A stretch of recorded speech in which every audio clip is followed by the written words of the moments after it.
हरे कृष्णा। श्रीमद् भगवद गीता अध्याय 2 सांख्य योग श्लोक 30वां।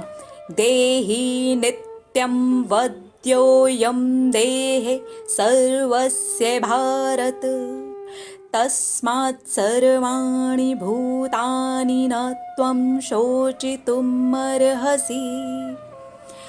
आगे श्री कृष्ण भगवान अर्जुन से कहते हैं, हे भरतवंशी, आत्मा का वध नहीं किया जा सकता। नित्यम यानी कि शाश्वत, अवध्य यानी कि उसका वध नहीं किया जा सकता। शाश्वत, सत्य, सत्य का वध नहीं किया जा सकता, जो कि आत्मा है। आत्मा सत्य है, आत्मा अजर अमर है, उसका वध नहीं किया जा सकता। और जब उसका वध ही नहीं किया जा सकता, वो मर ही नहीं सकती, तो फिर शोक की आवश्यकता नहीं है। इस श्लोक को हम अपने जीवन में लगा करके देखें तो बड़ी आसानी से समझ जाएंगे। अगर हमें ये पता चल जाए हम कभी नहीं मरने वाले, तो जो मृत्यु वाला शोक होता है वो होगा क्या? क्योंकि हमें पता है कि हम अमर हैं।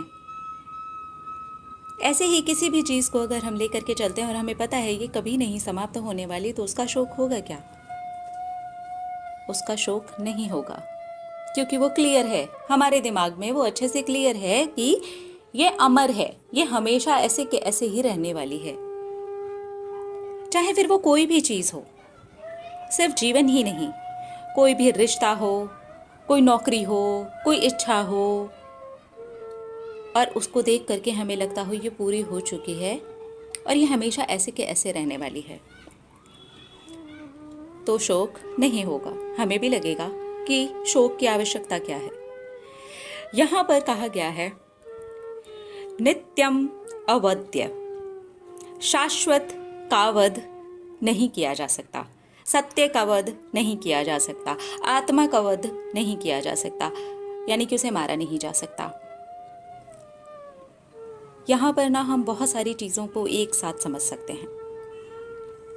अगर हम शोक करते हैं अपनी कुछ इच्छाओं को लेकर के, आदतों को छोड़ने को लेकर के, बहुत सारी चीज़ें हैं जिसके लिए हम विलाप करते रहते हैं, ये सब कुछ इस अजर अमर आत्मा के साथ कर्म बन करके जाने वाली है।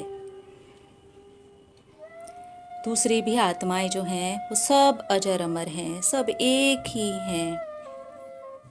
फिर ये कर्मों का खेल जो है वो चलता रहता है, चलता रहता है, चलता रहता है, क्योंकि श्री कृष्ण भगवान ने स्वयं अपने श्रीमुख से ये बात कही है कि आत्मा का वध नहीं हो सकता। वही शाश्वत है, वही सत्य है, वही प्रसन्नता है, वही शांति है, उसका वध नहीं हो सकता। यहाँ पर भी, इस श्लोक में भी शोक करने की कोई आवश्यकता नहीं है शब्द आया है, यानी कि शोक हमारा बेसिक नेचर नहीं है। शांति, प्रसन्नता, खुशियाँ और अमरता, यही हमारा बेसिक नेचर है, जिसे हम पूरी तरह से भूल जाते हैं। तभी जो नकली नेचर है, जो एक्चुअली हमारा नहीं है, वो है शोक, उसकी तरफ हम चले जाते हैं। आज शोक ही शोक है बाहर, दुख ही दुख है बाहर, परेशान है लोग, कोई किसी चीज़ से तो कोई किसी चीज़ से। यहाँ पर तो एक कहावत तक लागू कर दी गई है, कोई भी पूर्णता सुखी नहीं है, क्योंकि कोई भी पूर्णता को महसूस ही नहीं कर पाता, कोई भी शाश्वत को देख ही नहीं पाता, कोई भी सच को देख ही नहीं पाता, जबकि उसका तो वध ही नहीं हो सकता। पूर्णता सुखी ना होने का यही मतलब हो गया कि शोक है, जो भी थोड़ा मोड़ा भी अगर बचा हुआ है तो शोक है, जबकि वो झूठ है, वो मरने वाला है। जो नहीं मरने वाला है वो शाश्वत है, वो अवध्य है, उसका वध नहीं हो सकता, उसको मारा नहीं जा सकता। इसलिए हमें अपने बेसिक नेचर को पहचानना चाहिए, अपनी आत्मा को जानना चाहिए और हमेशा प्रसन्न रहना चाहिए, क्योंकि यही हमारा बेसिक नेचर है। फिर से श्लोक में हमें समझाया जा रहा है, शोक करने की आवश्यकता नहीं है। मिलेंगे अगले श्लोक में और देखेंगे हमारी श्रीमद् भगवत गीता हमें क्या शिक्षा दे रही है। हरे कृष्णा।